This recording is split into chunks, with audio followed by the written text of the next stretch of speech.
The Covenant of Stars and Promises. Hi there, I'm Lumina, and I'm so excited to take you on a journey back to a time of dusty paths and big, big dreams. Meet my friend Abram. He was a good man who followed God, but lately he'd been feeling a little bit sad and worried. He sat inside his tent, wondering if the big things God had planned for him were really going to happen. Suddenly, the voice of the Lord came to Abram in a vision. God said, "Do not be afraid, Abram. I am your shield, your very great reward." Even though the voice was powerful and filled the room with light, Abram had a big question on his heart. He looked up, his eyes wide, wondering how God would reward him since he didn't have any children of his own. Abram said, "Sovereign Lord, what can you give me since I remain childless?" He was worried that his servant, Eliezer, would have to inherit everything. I stayed right by his side, watching as he poured out his heart. It's okay to ask God questions when we don't understand, you know? God wants to hear what we're thinking.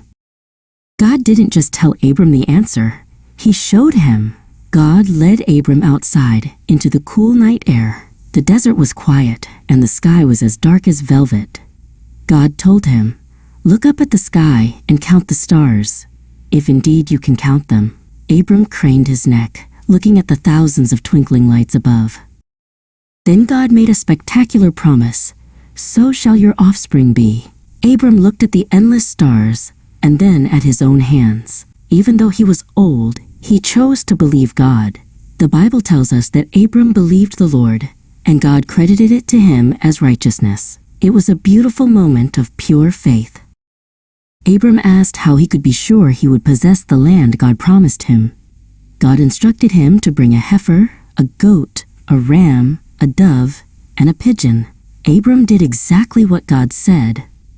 He prepared them carefully, laying them out as part of a special, ancient way of making a very serious agreement called a covenant.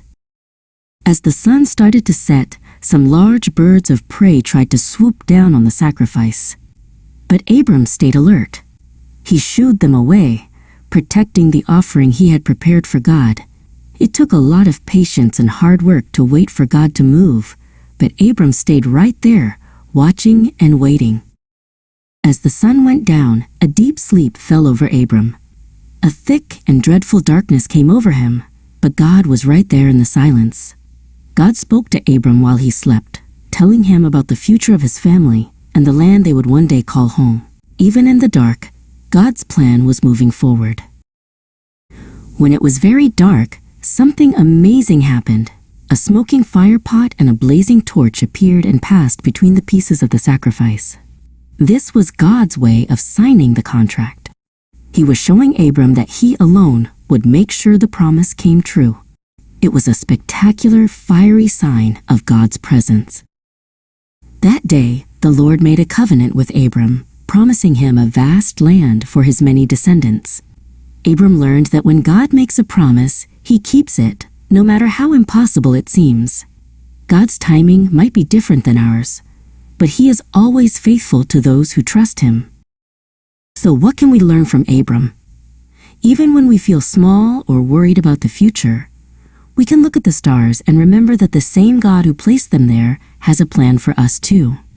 Faith means trusting God's heart, even when we can't see the whole map. You are never too young to believe in big promises. I hope you enjoyed this journey through the stars with Abram.